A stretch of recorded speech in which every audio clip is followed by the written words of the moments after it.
大家好，我叫 Chris 啊嚇。多謝俾面，嚇收到。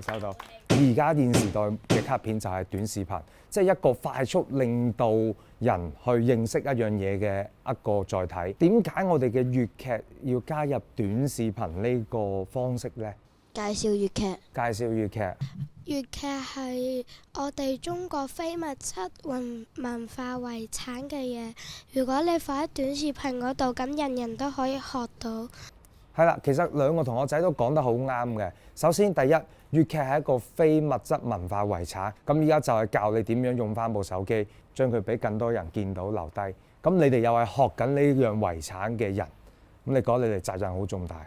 你哋點樣去設計呢條視頻，令到人哋喺上面停留得更耐，或者會俾個 like 你。咁接落嚟呢，有3招呢係可以教大家嘅。呢個帳號睇到一啲我好少睇到嘅內容，呢個就係第一點，第一個關鍵詞。所以第二個關鍵詞就係個號拍出嚟嘅內容，我要學到嘢。第三個關鍵詞就係講得好啦，就係話一個同樣一部電影、一樣食物、一樣嘢，但係用一個好盞鬼嘅方式去講出嚟嘅時候，咁我哋就又會留意翻呢樣嘢多少少。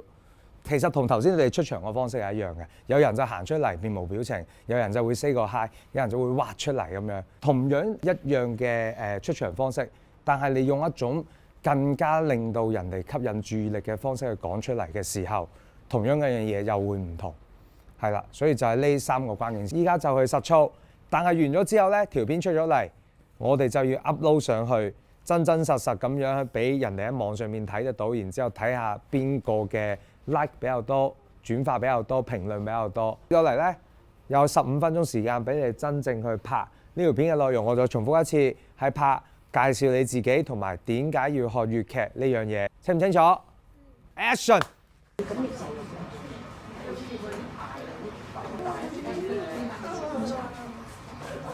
我揾到點錄㗎啦，但我揾唔到佢揾。所以我頭先去鼓勵佢哋去表達嘅時候都話啊，你覺得自己一個點樣嘅人啊？有啲人好直接話我好膽小啊，我唔敢見人㗎。咁我就直接同佢講，你咪將唔見人嗰面攞出嚟咯，你咪匿埋拍咯。咁呢種真實其實啲觀眾係 get 到㗎嘛。有人真係去廁所嗰邊影嘅。咁可能佢相對於拍電影啊，或者我哋嗰啲技法，佢冇咁講究，但係嗰個真情實感傳遞出嚟嘅共鳴同情緒價值，呢下係每個人隔住個屏幕係感受到嘅。所以其實係真真正正咁樣活喺一個真實嘅世界，然後通過呢個手機傳達到出嚟嘅感覺，就係好嘅短視頻博主。網絡世界好嘅內容其實都係分享緊真實嘅生活，咁希望佢哋可以保持表達生活嘅呢種感覺同狀態咯。我係黎順熙，我係劉俊志，我係呂家威，胡拉 XOL。